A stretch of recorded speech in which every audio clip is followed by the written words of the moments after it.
پیارے نبی نے چاند کے 2 ٹکڑے کر دیے۔ ایک بار مکہ کے کچھ لوگ ہمارے حضور کے پاس آئے۔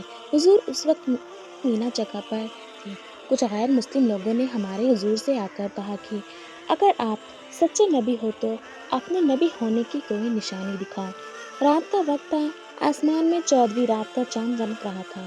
ہمارے حضور نے ان غیر مسلم لوگوں سے پوچھا کہ تمہیں کیسی نشانیاں چاہیے، تو ان لوگوں نے چاند کی طرف اشارہ کرتے ہوئے کہا کہ اگر آپ سچے ہو تو اس چاند کو 2 ٹکڑے کر کے دکھاؤ۔ اگر آپ ایسا کر دو گے تو پھر ہم لوگ آپ کو اپنے نبی مان لیں گے۔ وہ غیر مسلم یہ سوال کر کے بہت خوش تھے کہ آج تو محمد اپنی ہار مان جائیں گے اور پھر خود کو نبی کہنا چھوڑ دیں گے، اور ہم اس بات کو لے کر انہیں لوگوں میں بدنام کریں گے کہ ہم نے ایک چیز کا مطالبہ کیا اور وہ اسے پورا نہ کر پائے، تو پھر وہ کیسے نبی ہیں۔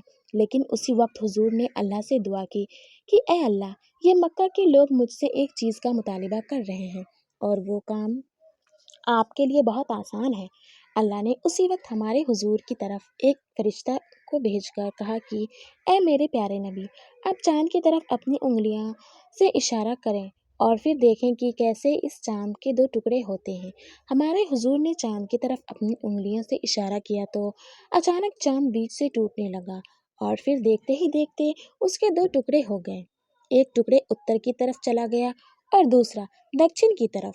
یہ دیکھ مکہ کے لوگ کہنے لگے کہ محمد نے تو چاند پر بھی جادو کر دیا، اور وہ لوگ ایمان نہ لائے۔ لیکن ان میں سے کچھ لوگ یہ دیکھ کر اسی وقت مسلمان ہو گئے۔ اس وقت ہندوستان میں ایک راجا تھا جس کا نام مالاویر تھا۔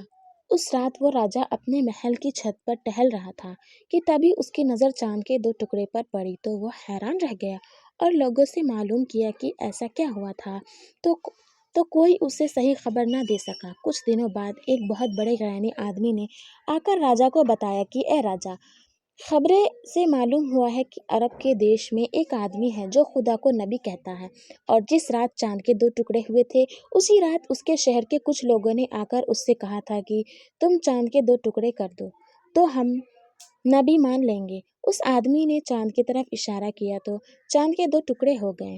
یہ سن کر راجا مالاویر نے کہا کہ وہ کوئی عام انسان نہیں ہے بلکہ حقیقت میں اللہ کا نبی ہے۔ اس لیے راجا مالاویر اسی وقت مسلمان ہو گئے اور پھر اس نے مکہ کی طرف سفر کیا، لیکن راستے ہی میں اس کی موت ہو گئی۔